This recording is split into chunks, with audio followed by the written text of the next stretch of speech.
중국이 발칵 뒤집혔습니다. 30년간 한국 미사일을 장난감이라고 비웃던 제가 단 하루 만에 무너진 겁니다. 탄두 무게만 8톤에서 9톤, 낙하 속도 마하 10 이상, 지하 100m를 그냥 뚫고 들어가는 괴물. 그 괴물이 지금 이 순간에도 한반도 어딘가에 숨어 있습니다. 그것도 한 기가 아닙니다.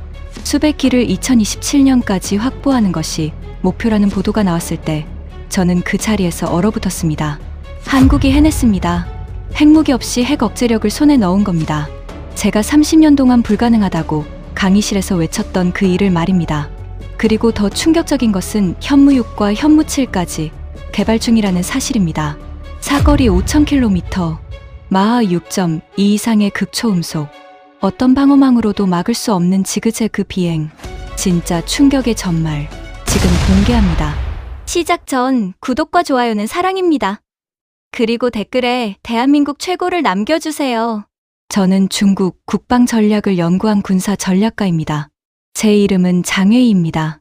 베이징에 있는 국방 관련 연구소에서 28년 동안 일했습니다. 올해로 58세입니다. 동아시아 군사 균형이 제 전문 분야였습니다. 북한 핵 문제, 일본 재무장, 그리고 한국의 군사력, 수십 편의 논문을 썼고 수백 번의 강의를 했습니다. 국내외 학술지에 발표한 논문만 40편이 넘습니다. 방위 관련 정보 자문도 여러 차례 맡았습니다. 언론에서는 저를 동아시아 군사 균형 전문가라고 불렀습니다. 지금 이 순간에도 베이징의 어느 연구실에서는 제 이름이 오르내리고 있을 겁니다. 장웨이, 그 멍청한 놈이 한국을 30년간 과소평가하다가 망신을 당했다고 말입니다. 28년 동안 쌓아온 전문가로서의 명성이 단 몇 달 사이에 흔들리기 시작했습니다. 지금 이 순간에도 저는 후회하고 있습니다. 아침에 눈을 뜨면 가장 먼저 드는 생각이 그겁니다. 왜 나는 한국을 그렇게 얕봤을까? 왜 나는 그 가능성을 그렇게 오랫동안 부정했을까? 왜 나는 루펑의 말을 그렇게 쉽게 무시했을까? 아내가 걱정스러운 눈으로 쳐다봅니다. 밥을 먹다가도 멍하니 있으면 어깨를 툭 치며 말합니다. 여보, 괜찮아요? 괜찮지 않습니다. 전혀 괜찮지 않습니다. 뉴스를 켤 때마다 한국 현무 미사일 관련 소식이 나옵니다. 현무 5 실전 배치 완료, 현무 6 개발 진행 중, 현무 7 극초음속 시험 성공. 그 뉴스를 볼 때마다 제 가슴 한구석이 쓰라립니다. 제가 틀렸기 때문입니다. 너무나 철저하게 틀렸기 때문입니다. 아침에 연구소로 출근하면 복도에서 마주치는 동료들이 예전과 다릅니다. 눈을 마주치지 않으려는 사람이 있습니다. 어색하게 웃어넘기는 사람이 있습니다. 아무 말 없이 지나치는 사람이 있습니다. 25년 넘게 같이 일해온 왕밍조차 요즘은 점심을 따로 먹습니다. 물어보지 않았지만 이유를 알 것 같습니다. 가끔 젊은 연구원들이 제 등 뒤에서 수군거리는 것을 느낍니다. 장 선생님이 한국을 그렇게 낮게 봤단 말이야? 응. 30년 동안. 그 말이 들릴 때마다 참혹합니다. 하지만 저는 변명하지 않겠습니다.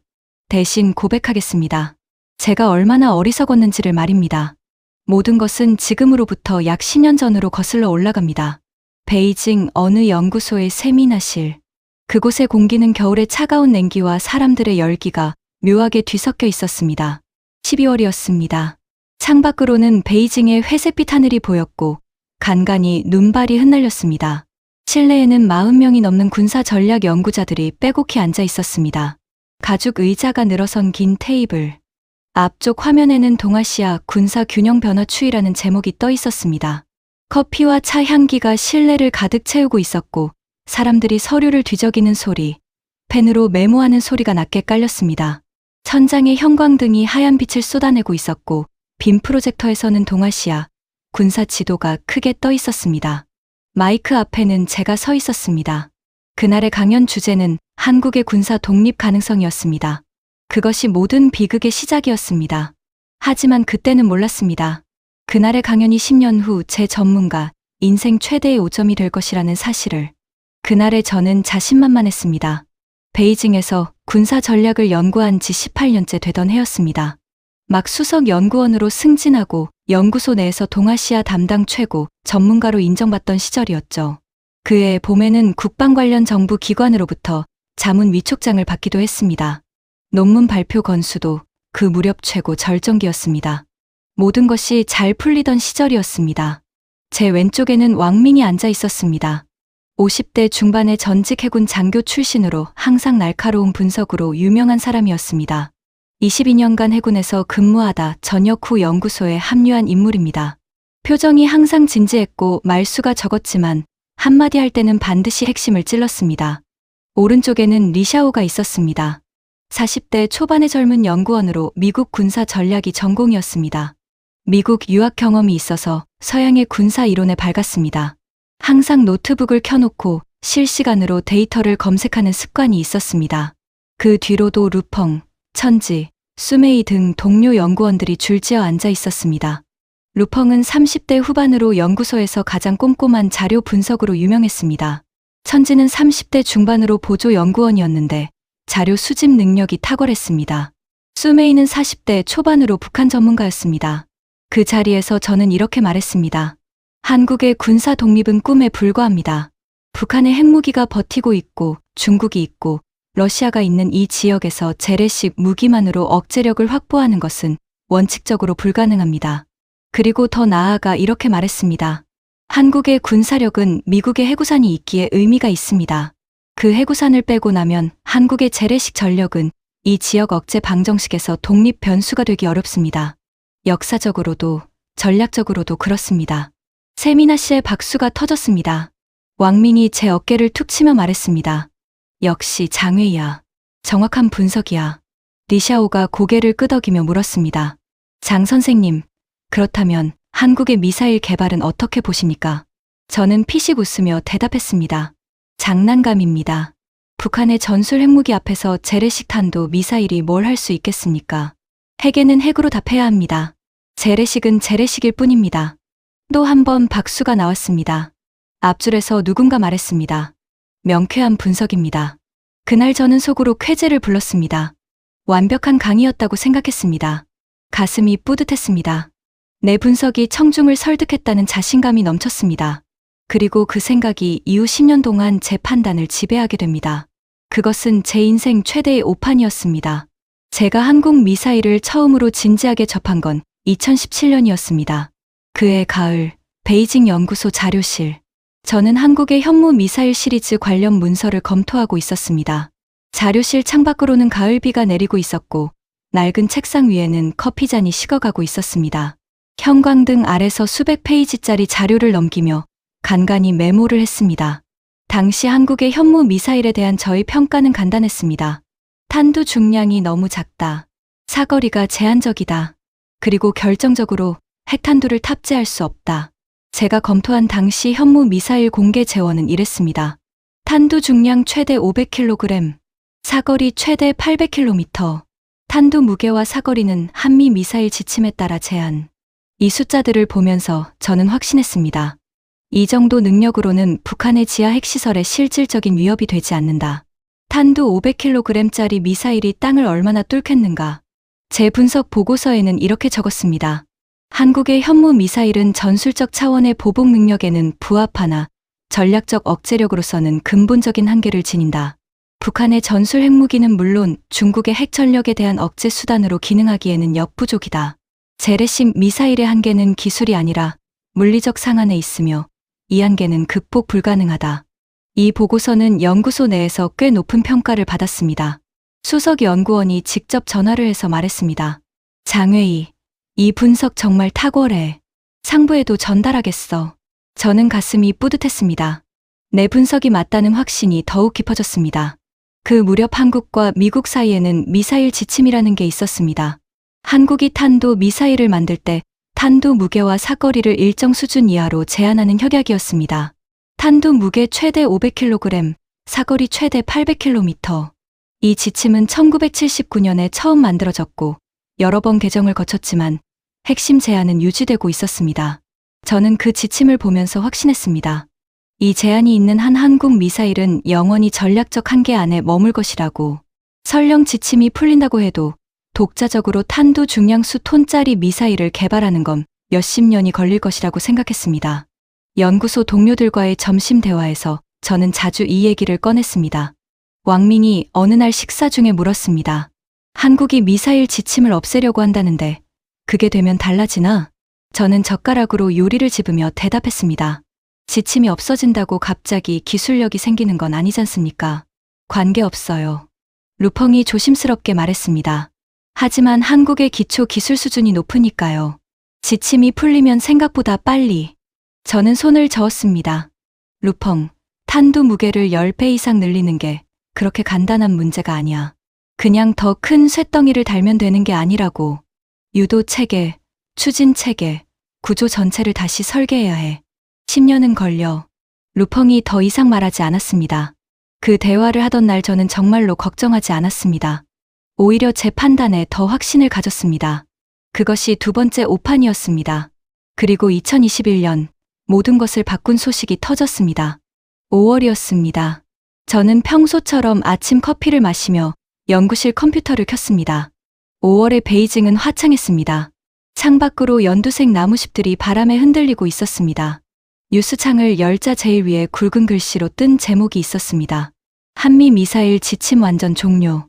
탄도 무게 사거리 제한 모두 해제. 저는 그 제목을 2번 읽었습니다. 완전 종료. 모두 해제. 천지가 급히 들어왔습니다. 장 선생님, 방금 나온 뉴스 보셨습니까?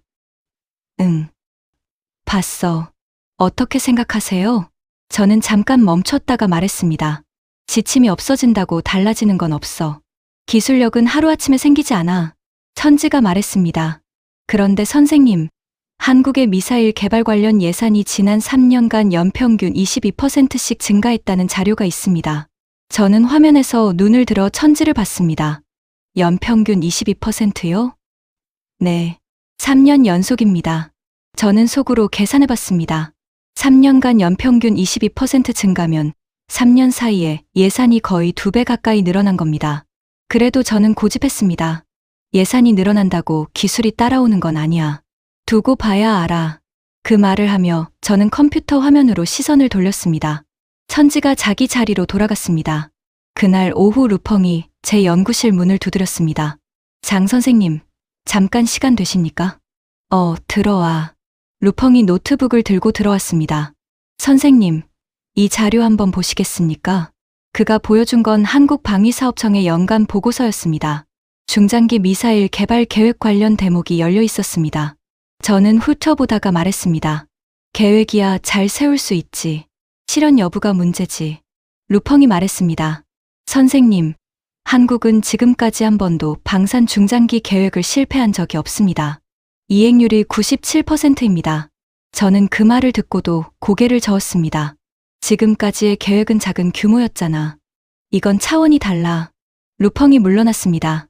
그날 밤 저는 집으로 가는 지하철 안에서 창밖을 바라봤습니다. 지하철 창에 제 얼굴이 비쳤습니다. 눈가에 약간의 피로감이 느껴졌습니다. 그때 저는 아주 잠깐 이런 생각이 스쳤습니다. 혹시 내가 틀렸나? 하지만 그 생각은 금방 사라졌습니다. 아니야. 내가 28년 동안 이 분야를 연구했어. 재래식 미사일의 한계는 물리적인 거야. 핵이 없으면 전략적 억제가 안 돼. 이건 상식이야. 저는 그 상식 뒤에 숨었습니다. 2년 후 그 상식이 완전히 무너질 때까지. 2022년이 되면서 한국 관련 보도들이 눈에 띄게 달라지기 시작했습니다. 탄두 중량 대폭 확대 시험 착수, 지하 관통 전용 탄두 개발 착수, 대형 탄도 미사일 추진체 시험 완료. 저는 그 뉴스들을 볼 때마다 같은 말을 되뇌었습니다. 시험이야. 실전 배치까지 가야 의미가 있지. 2022년 9월, 한국에서 대규모 미사일 발사 시험 영상이 공개되었습니다. 영상을 처음 봤을 때 저는 잠시 멈칫했습니다. 기존에 보던 한국 미사일과 크기가 달랐습니다. 발사대가 훨씬 컸습니다. 미사일 자체도 훨씬 굵어 보였습니다. 저는 천지에게 말했습니다. 저 미사일 크기가 얼마나 돼? 천지가 자료를 뒤적이더니 말했습니다. 추정치로는 길이 12m 내외, 총 중량 30톤 이상으로 분석됩니다. 30톤. 저는 숫자를 반복했습니다. 30톤. 그 숫자가 의미하는 것을 저는 직업적으로 즉시 이해했습니다. 탄두를 크게 만들면 미사일 전체도 커져야 합니다. 30톤이 넘는다면 탄두만 상당한 무게일 수 있습니다. 하지만 저는 여전히 말했습니다. 시험이야. 실전 배치가 문제지. 왕민이 그날 오후 말했습니다. 장웨이, 나는 조금 다르게 보이기 시작하는데. 저는 말했습니다. 왕밍, 우리가 28년 동안 분석해온 결론이 있잖아. 재래식 미사일 아무리 강해봐야 핵 앞에서 억제력이 되기 어렵다고. 왕밍이 말했습니다. 그 전제가 맞는지 다시 확인해 볼 필요가 있을 것 같아. 저는 자신 있게 대답했습니다. 그 전제는 바뀌지 않아. 핵에는 핵이야. 그날 저는 그렇게 넘겼습니다. 하지만 이미 모든 게 달라지고 있었습니다. 2023년 봄, 첫 번째 진짜 충격이 왔습니다. 그날은 화요일 아침이었습니다. 저는 집에서 아침을 먹고 있었습니다. 아내가 계란 요리를 접시에 담아주었고 아이들은 학교 갈 준비를 하고 있었습니다. 거실 텔레비전에서 아침 뉴스가 흐르고 있었습니다. 갑자기 속보 자막이 뜨기 시작했습니다. 한국, 초대형 현무호탄도 미사일 실전 배치 완료. 저는 계란을 먹다가 포크를 내려놓았습니다. 화면에는 거대한 미사일 이동식 발사대가 비치고 있었습니다. 그 크기가 화면으로도 압도적이었습니다. 발사대 옆에 선군인들이 개미처럼 작아 보였습니다. 미사일 길이가 12m가 넘어 보였습니다. 직경도 어마어마했습니다. 한국 국방부 관계자가 화면에 나와서 말했습니다. 현무호는 세계 최고 수준의 지하 시설 관통 능력을 보유하고 있습니다. 깊이 100m 이상의 지하 구조물을 타격할 수 있습니다. 어떤 지하 시설도 안전하지 않습니다. 아내가 거실로 나오며 물었습니다. 여보, 저거 한국 미사일이에요? 응. 엄청나게 크네요. 대단한 거예요? 저는 대답하지 못했습니다. 속으로는 이미 계산이 끝나 있었습니다. 탄두 8톤에서 9톤, 마하 10의 속도로 낙하, 지하 100m 관통. 미국의 최강 벙커버스터 폭탄 GBU-57의 총 중량은 13.6톤입니다. 그런데 현무호의 탄두만 8에서 9톤입니다. 미국 폭탄은 지하 60m를 뚫습니다. 현무호는 지하 100m를 뚫습니다. 미국 폭탄은 비위 폭격기가 있어야 했습니다. 현무호는 이동식 발사대에서 혼자 발사합니다. 그 계산이 끝나는 순간 저는 숨이 막히는 것 같았습니다. 그날 아침 밥을 제대로 먹지 못했습니다. 회사에 가는 지하철 안에서도 계속 생각했습니다. 진짜 배치가 완료된 거야. 시험이 아니라 실전 배치야. 그래도 제 안에는 마지막 방어선이 남아 있었습니다. 그래도 재래식은 재래식이야. 핵에 대항하기엔 부족해. 저는 그 생각으로 자신을 달랬습니다. 하지만 그날 연구소에서 열린 긴급회의에서 제 마지막 방어선은 흔들리기 시작했습니다. 수석이 연구원이 주재한 회의였습니다. 회의실에는 동아시아 담당 연구원 12명이 모였습니다. 분위기가 무거웠습니다. 수석 연구원이 먼저 말했습니다. 오늘 현무 실전 배치 소식 다들 봤죠? 의견 나눠봅시다. 왕밍이 먼저 입을 열었습니다. 탄두 무게 수치가 충격적입니다. 이게 사실이라면 북한의 지하 핵시설 대부분이 위협권 안에 들어옵니다. 루펑이 말했습니다. 더 중요한 건 폭격기가 필요 없다는 겁니다. 독자 운용이 가능하다는 게 전략적으로 큰 차이입니다. GBU-57을 쓰려면 비위 폭격기가 필요하고 비위는 미국이 운용합니다. 현무호는 한국이 독자적으로 운용합니다. 이건 군사 주권의 차이입니다. 제가 말했습니다. 하지만 핵 억제력이 되려면 핵이 있어야 합니다. 재래식 미사일이 아무리 강해도 핵에 대한 억제는 핵으로만 가능합니다. 이건 군사 전략의 기본입니다. 그 순간 루펑이 저를 보며 말했습니다. 장 선생님, 그건 기존의 관점입니다. 현무호의 능력이 사실이라면 핵탄두가 없어도 기능적으로 동등한 억제력을 달성할 수 있습니다. 저는 루펑의 말에 반박하려고 입을 열었습니다. 하지만 말이 나오지 않았습니다. 루펑의 논리가 틀리지 않았기 때문입니다. 북한이 핵무기를 사용하려면 결국 지하 깊은 곳에 보관된 핵무기를 꺼내야 합니다. 지하 100m를 뚫을 수 있다면 그 준비 과정 자체를 막을 수 있습니다. 이건 핵 사용 능력을 억제하는 겁니다. 핵탄두가 없어도 핵 능력 자체를 파괴할 수 있다면 그것은 기능적으로 핵 억제력과 같습니다. 회의실이 조용해졌습니다. 루펑이 다시 말했습니다. 게다가 이게 현무호 하나만의 이야기가 아닐 겁니다. 그 말이 제 귀에 걸렸습니다. 현무호 하나만의 이야기가 아니다. 저는 속으로 불안감이 올라오는 것을 느꼈습니다. 손에서 땀이 났습니다. 심장이 불규칙하게 뛰었습니다. 현무육의 존재가 공개된 것은 얼마 지나지 않아서였습니다. 그날은 금요일 오전이었습니다. 저는 연구소 구내식당에서 동료들과 점심을 먹고 있었습니다. 된장국 냄새가 식당을 가득 채우고 있었고 사람들의 식사 소리와 대화 소리가 섞여 시끄러웠습니다. 왕밍이 스마트폰을 보다가 갑자기 수저를 내려놓았습니다. 장웨이, 이거 봐. 그가 보여준 화면에는 한국방위사업청 관련 보도가 떠 있었습니다. 현무 6개발 착수 공식 확인. 사거리 목표 5,000km. 저는 그 숫자를 읽으며 심장이 쿵 내려앉는 것을 느꼈습니다. 5,000km. 저는 즉각적으로 머릿속으로 지도를 펼쳤습니다. 서울을 중심으로 반지름 5,000km 원을 그려봤습니다. 베이징까지 약 950km. 완전히 안에 듭니다. 상하이까지 약 870km. 안에 듭니다. 광저우까지 약 2,000km. 안에 듭니다. 우루무치까지 약 4,200km. 안에 듭니다. 베이징에서 훨씬 서쪽인 스촨까지도 약 2,800km. 안에 듭니다. 중국 주요 도시 거의 전부가 안에 들어옵니다. 도쿄까지 약 1,200km. 안에 듭니다. 오키나와 약 1,500km. 안에 듭니다. 일본 전역 완전히 안에 듭니다. 러시아 블라디보스토크까지 약 750km. 안에 듭니다. 러시아 극동 지역 전체가 안에 들어옵니다. 방콕까지 약 3,600km. 안에 듭니다. 인도 첸나이까지 약 4,800km. 안에 듭니다. 중동 전체 사정권 안으로 들어옵니다. 이건 동아시아를 넘어선 범위입니다. 이건 전략 미사일의 사거리입니다. 왕밍이 낮은 목소리로 말했습니다. 이거 전략 미사일이잖아. 핵 없이 전략 미사일이야. 저는 대답하지 못했습니다. 군의 식당이 갑자기 시끄럽게 느껴졌습니다. 주변의 대화 소리, 식기 부딪히는 소리. 모든 게 멀리서 들리는 것 같았습니다. 루펑이 테이블 맞은편에서 말했습니다. 현무호와 현무육을 같이 놓고 보면 그림이 나옵니다. 현무호로 가까운 북한 지하 벙커를 뚫고 현무육으로 멀리 있는 목표까지 닿는다. 두 가지가 동시에 갖춰지면 억제 효과가 완전히 달라집니다. 왕밍이 조용히 말했습니다.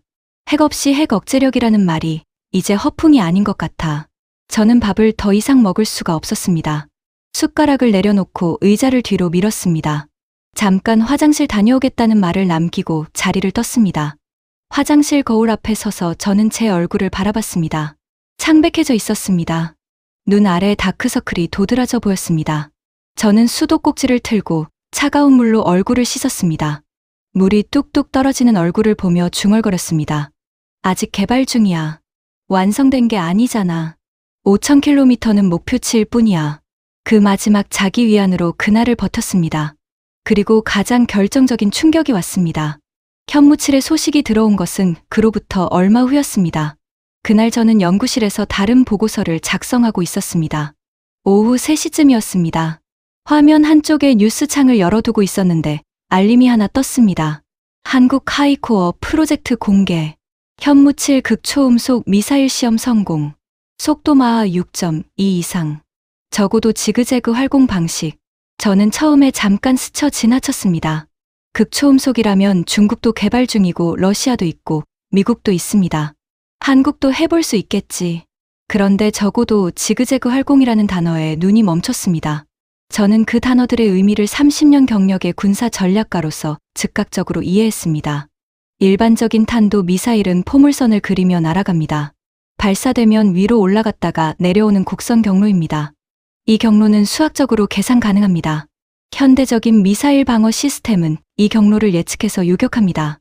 극초음속 미사일도 문제가 있습니다. 빠르기는 하지만 고도가 높으면 레이더에 잡힙니다. 경로가 어느 정도 예측 가능하면 요격 시도가 됩니다. 그런데 적어도 지그재그 활공은 전혀 다른 얘기입니다. 적어도라는 건 낮게 날아서 레이더가 탐지하기 어렵다는 겁니다. 지구는 둥글기 때문에 너무 낮게 날면 레이더에서 사라집니다. 산이나 건물에 가려질 수도 있습니다. 지그재그라는 건 방향을 계속 바꾼다는 겁니다.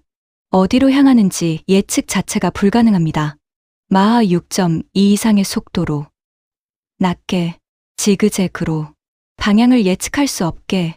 저는 키보드 위에 올려놓은 손을 천천히 내려놓았습니다. 보고서 작성이 멈췄습니다. 연구실 창밖으로 베이징의 오후 하늘이 보였습니다. 파란 하늘에 흰 구름 몇 조각. 머릿속에서 모든 게 연결되기 시작했습니다. 현무호로 북한의 지하 핵시설을 선제 타격하고, 현무육으로 중국과 일본과 러시아 어디든 닿고, 현무7로 어떤 방어망도 뚫는다. 핵 없이. 저는 그 순간 처음으로 진심으로 인정했습니다. 내가 틀렸다. 완전히 틀렸다. 루펑에게 전화를 걸었습니다. 루펑, 나 방금 현무칠 소식 봤어. 잠시 침묵이 흘렀습니다. 루펑이 말했습니다. 저도 방금 봤습니다. 어떻게 생각해? 루펑이 말했습니다. 선생님, 저는 이미 그렇게 생각하고 있었습니다. 저는 전화를 끊고 창밖을 오래 바라봤습니다. 그날 저는 제 분석이 어디서부터 잘못되었는지 정리해봤습니다. 먼저 현무호의 주요 재원을 다시 확인했습니다. 초록 중량 36톤, 탄두 중량 8톤에서 9톤, 낙하 속도 마하 10 이상, 지하 관통 깊이 100m 이상, 충돌 시 에너지 TNT 11톤 폭발력과 동등한 수준, 폭격기 불필요, 이동식 발사대 운용, 그 옆에 미국 최강 벙커버스터 GBU-57 재원을 적었습니다. 총 중량 13.6톤, 관통 깊이 60m 내외, 반드시 B 스텔스 폭격기 필요, B 한 대 가격 약 20억 달러, 우리 돈으로 약 2조 6천억 원. 비교가 충격적이었습니다. 현무호 탄두 8에서 9톤 대 GBU-57 총 중량 13.6톤. 탄두 무게만으로도 GBU-57 총 중량의 60에서 66%입니다. 현무호 관통력 100m 이상 대 GBU-57 관통력 60m. 관통력에서 이미 미국 최강 무기를 40% 이상 앞섭니다. 현무호 운용 방식 이동식 발사대 독자 운용대 GBU-57 운용 방식 비폭격기 필수. 한국은 2조 6천억 원짜리 폭격기 없이도 가능합니다. 이 비교만으로도 충분했습니다. 세계 최강 재래식 타격 능력 중 하나를 한국이 독자적으로 갖춘 겁니다. 다음으로 현무 6개발 계획을 적었습니다. 사거리 목표 5,000km. 이 사거리 달성이 목표대로 진행될 경우 동아시아 주요 지점까지의 거리를 정리했습니다.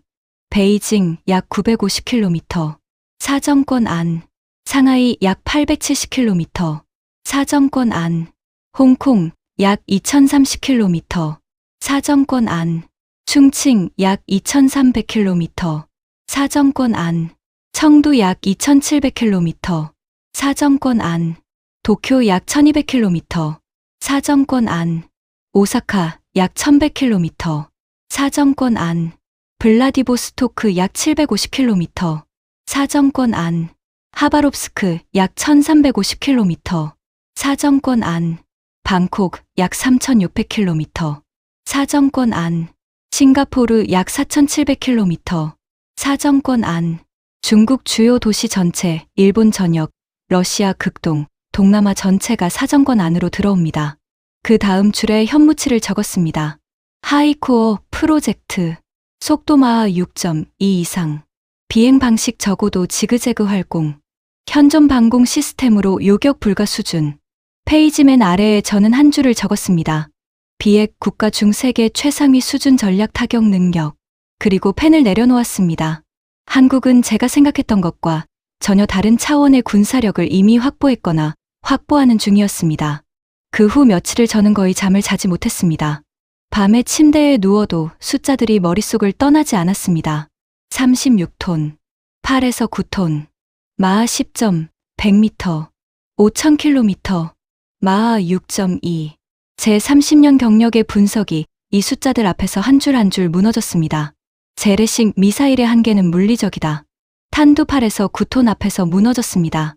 지하시설은 뚫을 수 없다. 100m 관통 앞에서 무너졌습니다. 핵에는 핵이다. 마하 10의 충돌 에너지 TNT 11톤 앞에서 흔들렸습니다. 사거리가 제한적이다. 5000km 앞에서 무너졌습니다. 요격 가능하다.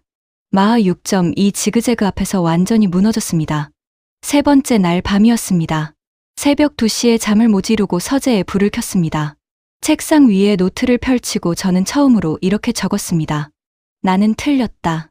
한국의 현무호, 현무육, 현무칠은 내가 생각했던 것과 전혀 다르다. 비핵 국가로서 전략적 억제력을 갖추는 것은 불가능하다는 내 30년 전제가 한국에 의해 도전받고 있다. 그 문장을 쓰고 저는 한참 앉아 있었습니다. 28년 경력의 전문가가 이렇게 쓰는 게 쉬운 일이 아닙니다. 하지만 데이터가 그것을 요구했습니다. 아내가 새벽에 물 마셔 나왔다가 불 켜진 서재를 보고 문을 열었습니다. 당신 왜 안 자요? 저는 잠시 머뭇거리다 말했습니다. 내가 크게 틀렸어. 무슨 이야기예요? 30년 동안 한국 미사일을 잘못 봤어. 아주 잘못 봤어. 아내가 제 곁에 앉았습니다. 그게 그렇게 괴로워요? 저는 천장을 바라봤습니다. 전문가로서 30년 동안 틀렸다는 게 어떤 건지 알아?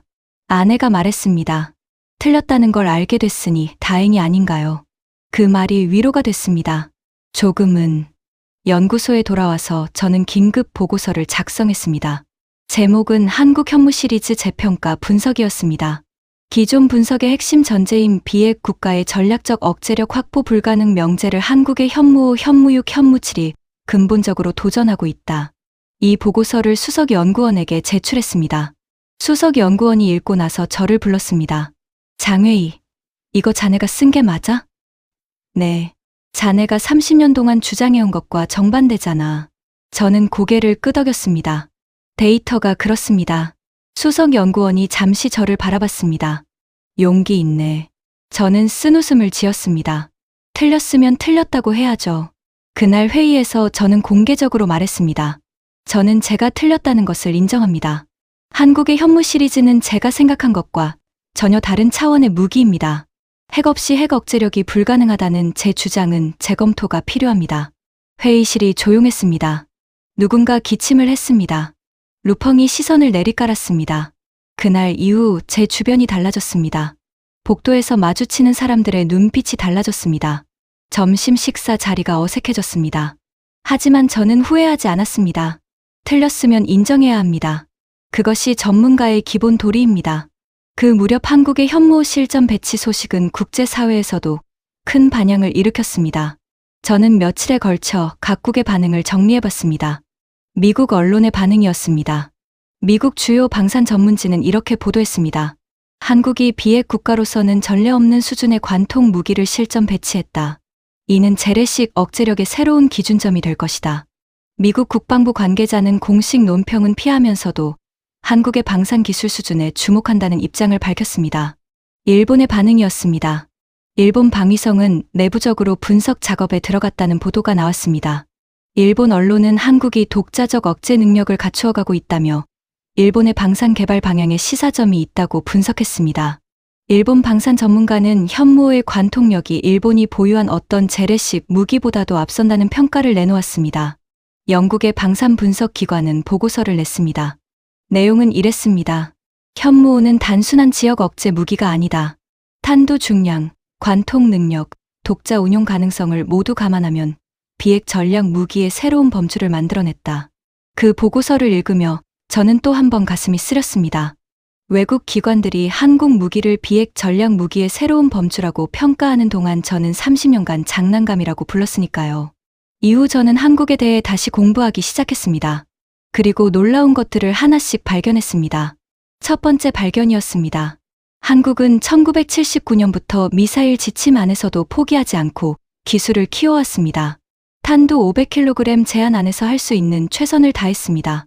정밀 유도 기술, 추진 체계 기술, 구조 설계 기술, 허용 범위 안에서 모든 기초 기술을 완성했습니다. 그래서 제한이 풀리자마자 빠르게 올라올 수 있었던 겁니다. 두 번째 발견이었습니다. 한국은 핵무장을 선택하지 않았습니다. 1970년대에 핵무장 계획이 있었지만 포기했습니다.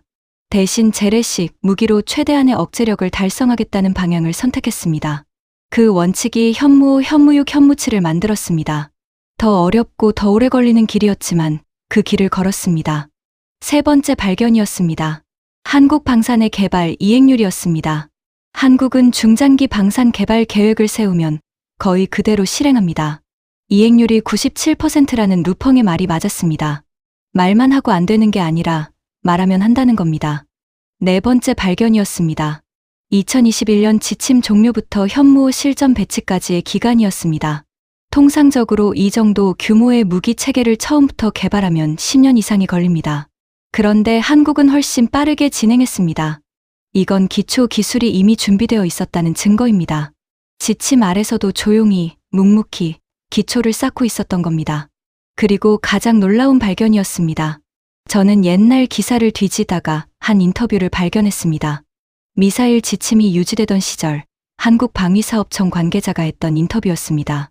지금은 제한 안에서 최선을 다하겠습니다. 언젠가 이 제안이 없어지면 그날을 위해 지금부터 준비하겠습니다. 그 말을 읽었을 때 저는 가슴이 먹먹했습니다. 언젠가 이 제안이 없어지면 그날을 위해 지금부터 준비하겠습니다. 그리고 그들은 정말로 준비했습니다. 그날이 왔을 때 그들은 이미 준비가 되어 있었습니다. 저는 그 사실을 알게 되었을 때 부끄러웠습니다. 그리고 또한 마음속 깊은 곳에서 경이로움을 느꼈습니다. 이런 나라를 저는 장난감이라고 불렀습니다. 이런 노력을 허세라고 불렀습니다. 얼마나 어리석었는가. 제 실수의 이유를 정리해봤습니다. 첫 번째 이유였습니다. 저는 숫자보다 틀을 더 믿었습니다. 핵에는 핵이라는 틀, 재래식은 재래식이라는 틀. 이 틀이 군사 전략의 기본 상식으로 너무 오래 통해왔기 때문에 저도 의심하지 않았습니다. 하지만 현실이 틀을 바꾸면 틀도 바꿔야 합니다. 저는 현실이 바뀌고 있다는 수많은 신호들을 보면서도 틀을 고집했습니다. 두 번째 이유였습니다. 저는 한국의 역사를 제대로 보지 않았습니다. 6.25 전쟁 이후 70년 만에 세계 10위권 경제 대국이 된 나라입니다. 반도체에서 세계를 제패하고 자동차에서 세계를 놀라게 하고 조선에서 세계 1위를 차지한 나라입니다. 그 나라가 30년 동안 꾸준히 미사일 기술을 개발했는데 저는 그 노력을 진지하게 보지 않았습니다. 방산에서도 충분히 가능했는데 말입니다. 세 번째 이유였습니다. 저는 편한 결론을 좋아했습니다. 한국이 강해지면 중국 입장에서 불편합니다. 그래서 저는 한국이 약하다고 결론 내리는 것이 더 편했습니다. 그 편한 결론이 제 눈을 가렸습니다. 네 번째 이유였습니다. 저는 한국의 절박함을 무시했습니다. 한국은 북한의 핵기업 앞에 직접 서 있는 나라입니다. 그 절박함이 만들어내는 의지를 저는 계산에 넣지 않았습니다. 절박한 사람은 불가능을 가능하게 만들기 위해 모든 것을 겁니다. 한국이 바로 그렇게 했습니다. 다섯 번째 이유였습니다. 저는 한국의 조용함을 약함으로 착각했습니다. 한국은 개발 성과를 크게 떠들지 않았습니다. 말 없이, 소리 없이 묵묵히 개발했습니다. 그 조용함이 저를 착각하게 만들었습니다. 하지만 진짜 강한 나라는 말을 많이 하지 않습니다. 결과로 보여줍니다. 여섯 번째 이유였습니다. 저는 루펑의 말을 무시했습니다. 루펑은 몇 년 전부터 계속 다른 의견을 냈습니다. 한국을 다시 봐야 할 것 같습니다. 저는 그 말을 무시했습니다. 전문가는 자기 의견을 도전받을 때 더 열린 마음으로 들어야 합니다. 그 기본을 저는 잊고 있었습니다. 그리고 가장 중요한 일곱 번째 깨달음이었습니다. 준비한 나라는 기회가 왔을 때 폭발합니다.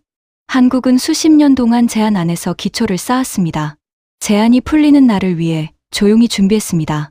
그 준비가 탄두8에서 9톤, 마하 10 지하 100m로 터져 나온 겁니다. 저는 그 준비 기간을 허송세월로 봤습니다. 그것이 가장 큰 실수였습니다. 다시 한번 한국을 정리해봤습니다. 저는 한국이 약하다고 생각했습니다.